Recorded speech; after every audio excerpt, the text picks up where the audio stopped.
The gentleman follows the story of Mickey Pearson, the most respected cannabis magnate in the criminal world. Pearson received a Rhodes Scholarship to Oxford University when he was younger, but he chose not to continue his education and dropped out. Pearson aspired to be wealthy and powerful, despite growing up in poverty. Pearson decided to market marijuana to affluent college students and criminals. Pearson did not hesitate to use violence against anyone who dared to interfere with him or his business. After years of creating a rich marijuana empire and becoming the most powerful and influential figure in the criminal underworld, Pearson intends to sell his company to the highest bidder so he may retire in peace with his wife, Rosalind. After hearing the concept, an American millionaire named Matthew Berger expressed interest in purchasing Pearson's marijuana firm for £400 million. Pearson brings him to one of the labs to demonstrate how majestic and profitable his marijuana business is, where he grows marijuana in the basement of an aristocratic landlord in need of funds to maintain their stately property. Matthew was really impressed with Pearson's cannabis lab. It was cultivated and managed so effectively that it produced high-quality marijuana, causing its market price to rise. Matthew also inquired as to why Pearson wanted to sell the highly profitable business. Pearson said that the cops will eventually find out about his marijuana operation. Pearson, who had a number of criminal convictions in the past, believed that if caught by the authorities, his firm would be destroyed in an instant, so he sold it and retired peacefully. Matthew, who appeared to understand Pearson's argument, then asked Pearson to show him the facility where he processed marijuana until it was ready for marketing and distribution. The scene then shifts to an editor of the daily print tabloid nicknamed Big Dave, who appears irritated because he was humiliated by Pearson at a party, where Pearson refused to shake Dave's hand because Pearson knew Dave had ambitions to expose his disgrace and had published several articles tarnishing his reputation. Annoyed by Pearson's humiliation, Dave hires a private investigator, Fletcher, to examine Pearson's ties with Lord Charles Pressfield and spy on Pearson and his henchmen's movements. Fletcher accepted, but requested a relatively hefty fee for his services. Meanwhile, in another location, a man known as Dry-Eyed appears to be inspecting container documents with his men. Dry-Eyed is the right-hand man of Lord George, one of China's most respected crime leaders, and he is in charge of Lord George's smuggling operations. Dry-Eyed not only smuggles inanimate goods, but he also operates a human trafficking company. One of his workers then informed Dry-Eye about Pearson's intention to sell his marijuana firm. Dry-Eyed appeared intrigued and intends to purchase it, despite Pearson's plans to treble the selling price. Pearson's wife, Rosalind, owns a profitable vehicle repair business and is well known in international markets. Rosalind then urged her husband to remain attentive and cautious, and not move hastily if he retires later, because his economic empire will undoubtedly be susceptible and contested by many individuals. Pearson, who loves his wife so much, will undoubtedly listen to her comments. Not long later, Dry-Eye visited Rosalind at her studio.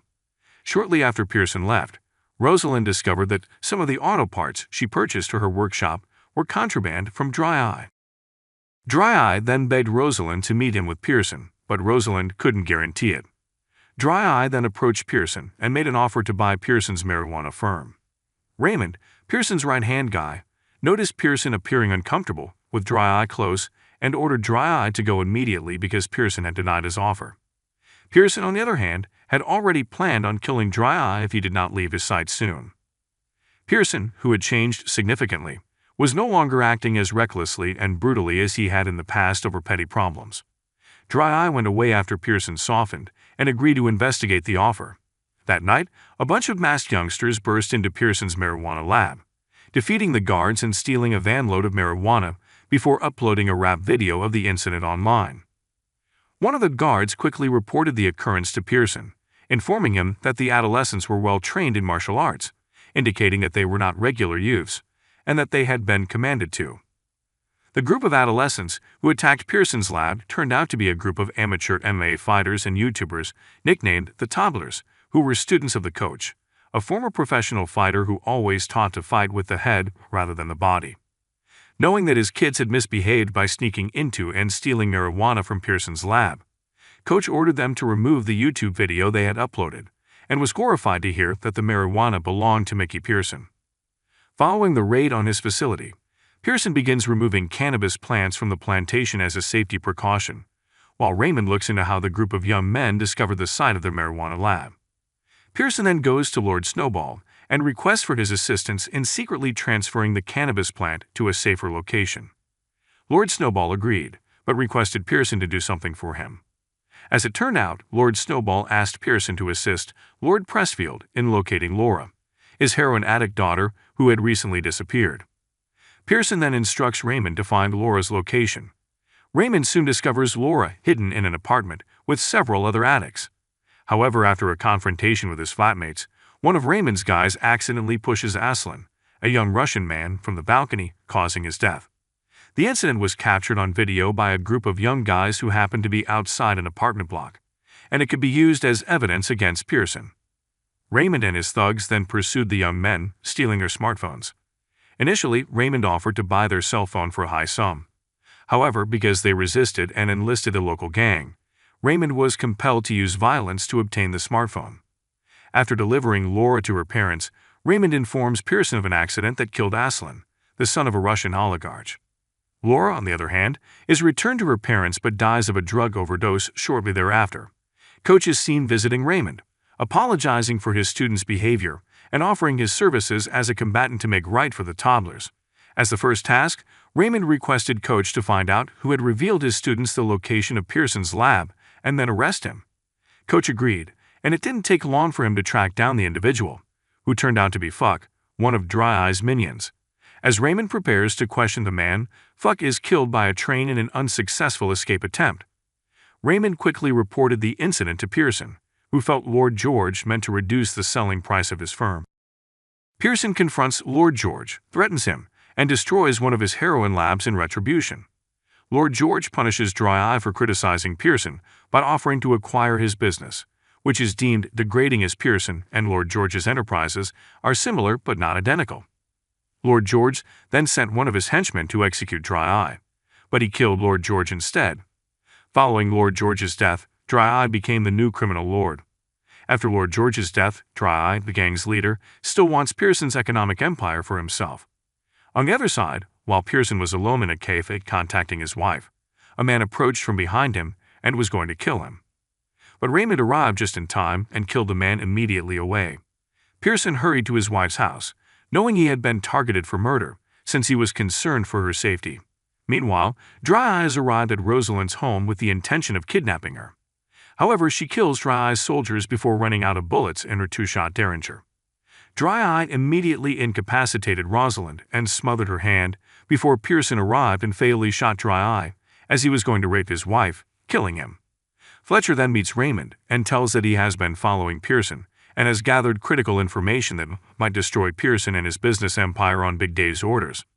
Fletcher also warns Raymond that Dry Eye has formed an alliance with Perker, who wishes to disrupt Pearson's commercial empire in order to cut its selling price, which Perker believes is too expensive.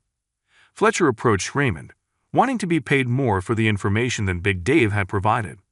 After gathering all of this information, Raymond directed the toddlers to apprehend Big Dave.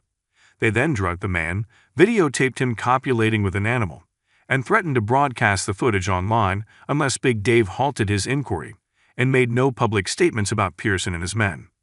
Pearson and Berger then met again in a frozen fish facility, which serves as a cover for Pearson's cannabis plant distribution operations across Europe. Berger instructs Pearson to reduce the selling price of his company to £130 million sterling owing to the recent conflict, but Pearson discloses his awareness of Berger's plans, displays Dry Eye's frozen corpse, and confirms to Berger that he is defending his corporate empire. Pearson then placed Berger into the refrigerator, threatening to freeze to death until Berger deposited $270 million in recompense for the blood on his hands and the cost of restoring orders. Pearson admits he is not passionate about the money, but because Rosalind was almost raped, Pearson expects a pound of flesh from Berger's own body, any place Berger chooses, as restitution for this indiscretion. On the other hand, Fletcher returns to Raymond for his information reward, but Raymond confesses that he had been following Fletcher all along after placing a tracker on him during their last encounter. Raymond then tells the toddlers to steal the stockpile of evidence from Fletcher's information, removing any material in Fletcher's possession that could lead to Pearson. However, Fletcher then admitted that he had also sold information about Pearson to Aslan's father, who turned out to be a former KGB agent. Fletcher explains that Aislenn's father ordered the hitman Raymond killed as he was going to kill Pearson. While outside Raymond's house, Coach finds two Russian hitmen ordered to kill Raymond and kills them while Fletcher escapes. Pearson is taken by two other Russian hitmen, but they are ambushed by the toddlers, who are determined to complete their mission and resolve their Coach issue. They shot the assassin's car, killing the Russian hitman, and allowed Pearson to flee. A few days later, Fletcher decided to adapt Pearson's story into a film for Miramax. Following his meeting with the film's producers, Fletcher gets a taxi, only to discover that Raymond is the driver. Pearson and Rosalind return to their cannabis enterprises to celebrate after Fletcher's detention. The movie concludes, "The message of this film is to never get engaged in unlawful enterprise, since we will inevitably end up in misery." This video also teaches us about loyalty, treachery, and responsibility, as well as the consequences of engaging in criminal behavior.